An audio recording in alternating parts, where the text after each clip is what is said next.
Jeff Burnside, welcome to the Boulder Bookstore Authors Series. Thank you very much. Glad to be here. My favorite bookstore, one of the best bookstores in the world, in fact.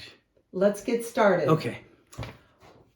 What inspired you to write this book? So I met Gordy Davis. He's a friend of mine, and he's my co-author. He kept telling me about his great-grandfather, Cash-Up Davis. That's a nickname.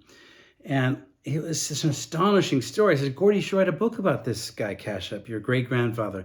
He said, you're the journalist. Why don't you write it? And so we came to an agreement to write it together. And actually it turned out well because it turned out to be a journey to using my investigative skills to show him the true story of his great-grandfather, an amazing story.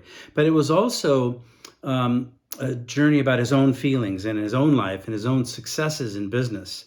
Which is a lesson that everybody can glean from this book. What kind of research did you do in putting this book together? Well, because it happened 135 years ago or so, most journalists just go on the internet and search and search and search. And we did that, of course, but I also went into small towns in the Old West, in the prairie towns.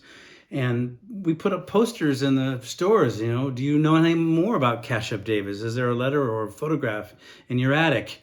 We held town meetings. We went into small town museums, and not just in the nice areas, but in the back rooms where they haven't cataloged everything yet. And we got a lot of really compelling new information about Cash-Up Davis. Why do you think people today should care about the Cash-Up Davis story? Yeah, so it's not just a story about this amazing, charismatic Old West pioneer that no one knew much about, but everybody knows now. It's also a story about some themes that address today's most pressing questions, like how do you define success? What will be your legacy? Do you chase your dreams or do you listen to the doubters?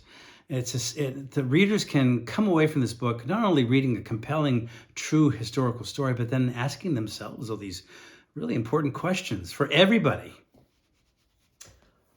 Can you tell us about the documentary you're working on? Yeah, doing a documentary on the same story, different storytelling platform. There'll be great synergies between the two. And as a journalist, I'm comfortable in both the text world and the broadcast world.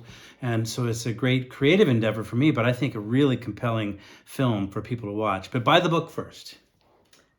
Do you have another book in your future? Yes, several. Most are based on stories that I've done in my career, but scream for a much larger platform. Others are not stories I've done, but I think one skill I've developed over the years is my ability to spot a good story. So I'm really excited about the next few books. Would you read us a short passage Yes, from your book? Sure will. And I'm using my Boulder Bookstore book saver. Fantastic. This is chapter 9, the grand opening of his massive, lavish hotel he built on the top of a mountain in the middle of nowhere.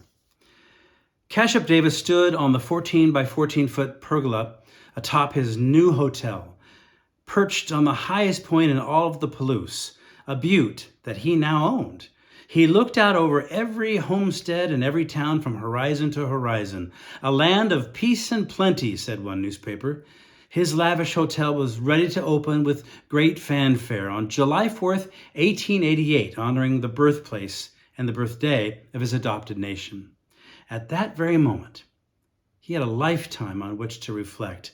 The confident, short British kid who came to the United States with an obsession for the American West was now standing over a region which was, by very definition, the edge of Western settlement. He had beaten the odds. He had proven his doubters wrong. He had stuck to his vision. His heart was full. Cash-Up could be forgiven for feeling like a king. Fascinating. Cash-Up Davis. Thank you again, Jeff. The book is Cash-Up Davis, The Inspiring Life of a Secret Mentor. Right, and the actual book is not quite that big. It's a little smaller. Wonderful. Thank you.